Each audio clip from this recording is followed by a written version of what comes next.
Magandang umaga Pilipinas, narito na po ang latest sa lagay ng ating panahon. Mga kababayan, para po sa araw na ito, patuloy pa rin po sa pag-iral itong northeast monsoon o yung hanging amihan. Makakaapekto po yan particular na dito sa atin sa bahagi po ng Luzon.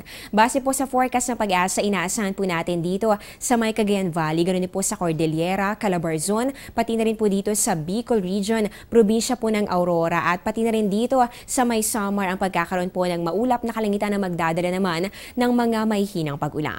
Dito po sa atin sa Metro Manila at sa natitirang bahagi pa ng ating bansa, asahan naman ang bahagya hanggang sa maulap na kalangitan na meron pong chances pa rin na mga pulo-pulo lamang ng mga pag-ulan o pagkidlat, pagkulog na madalas po nating maranasan pagsapit ng hapon o kaya naman ay sa gabi.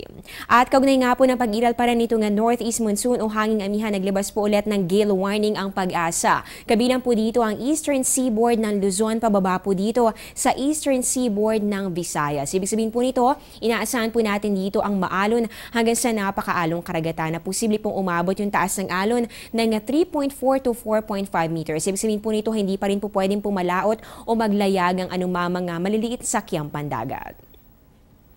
At yun po ang latest sa lagay ng ating panahon para sa Radyo Vision. Ako po si Amor La Rosa mula dito sa Pag-asa DOST Media ng Bayan.